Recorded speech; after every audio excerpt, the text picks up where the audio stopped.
What's up, guys? In this video, I'm going to dive into something I'm extremely excited to talk about today, and that is called cognitive dissonance. Cognitive dissonance is a theory in psychology that evolved around the 1950s from a man named Leon Festinger. I'm probably butchering that pronunciation, if you'll forgive me.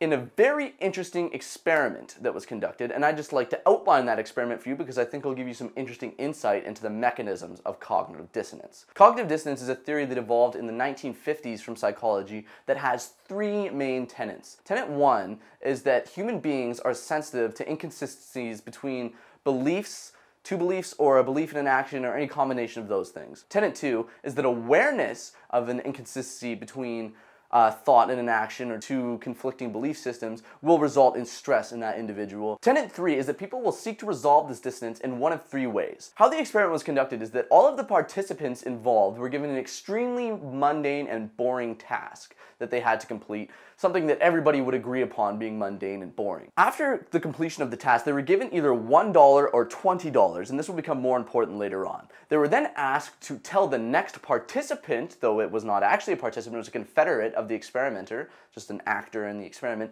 how much that they enjoyed the task. Essentially lying. They were told to hype the task up and really convey an enjoyment of the task. They were then asked to complete a survey of how much they actually enjoyed the task after talking to this confederate. And the modern, at the time, modern contemporary behaviorist theory would have predicted that those who were given $20 to complete the task would have liked it more because they were given a larger reinforcement for the task than those who were given $1 to complete the task. After completion of the experiment and being given the $1 or $20 and telling the confederate how much that they enjoyed the experiment, or being told to lie and hype it up, they had to take a survey on how much they actually enjoyed the experiment. Now, modern psychology at the time, or behaviorist, it was a behaviorist paradigm, largely behaviorist I believe, would have predicted that $20, the people who were given $20, was a larger reinforcement, and therefore they would have reported actually enjoying the task more than those who were given only $1. Though cognitive dissonance theory would have predicted that those given $1 would have enjoyed the task more because they would have found a way to rationalize, essentially, to put it in simple terms, what they had told to the person before. Because they don't want to perceive themselves as being evil or a liar or stupid and in actually enjoying the task. They would remember themselves having enjoyed the task more while doing it to resolve the dissonance that they were feeling, or the stress they were feeling, because of the inconsistency between what they had said, aka the lie they had told about their experience with the task that they were given, and their actual experience with it. So they reconceptualized the way that they remembered doing the task and figured, well, hey, I didn't really tell a big lie. I actually did enjoy the task. You can't just pay me $1 to tell a lie. I enjoyed the task there. Though the people who had said $20 had ample justification to tell a lie. I hope that $20 maybe isn't ample justification to tell a lie, but at least more justification to tell a lie than the other people. So they actually were more well, I don't want to say honest, because the other group was actually honest because they genuinely did believe that they had enjoyed the task. Though the people who were given $20 reported enjoying it less in the end in the honest portion of the survey. I'm going to use smoking as a way to illustrate the three ways through which, according to Leon Festinger,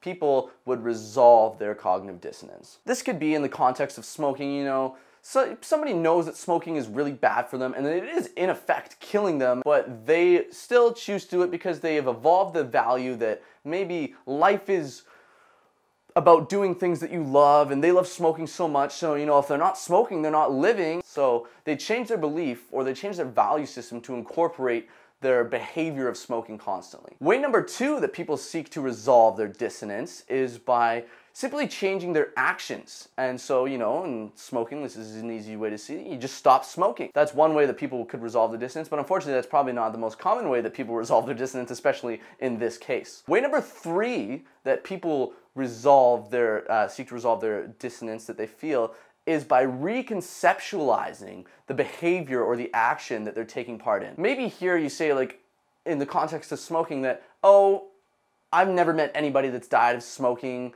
I don't know anybody. I know people that smoked their whole life and didn't get cancer, so you know what? Smoking doesn't really cause cancer. Smoking can't be that bad. My grandma smoked every day.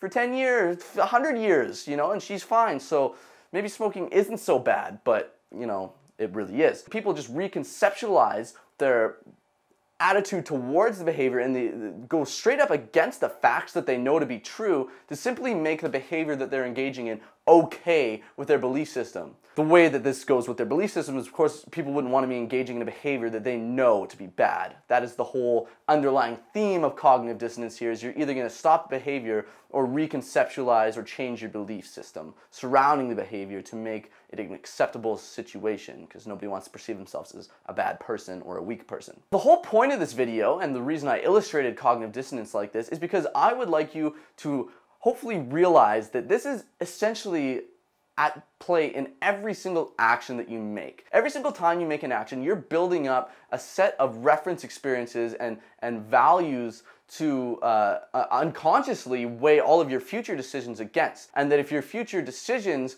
are going to be inconsistent with your previous actions and decisions and beliefs, that you're going to experience some stress. Cognitive dissonance is something to be embraced, because what it essentially means is that if you choose on a conscious level to do the things that you know to be right and to be in line with the beliefs and stuff that you want to embody as an individual, you can choose to go against the stress that you're feeling and engage in those actions to build up the unconscious habits and reference experiences that you need to not experience stress when you're not smoking. You know, this is how people overcome smoking, how they overcome addiction and they overcome bad habits, is by adopting the behaviors of somebody who has a value system that is in line with what they know to be true. So I challenge you to go out there, and next time that you're feeling, you come to one of those hard decision points, or you're going to eat that junk food, you're going to smoke that cigarette, and you're wanting to lose weight or you're wanting to be healthy,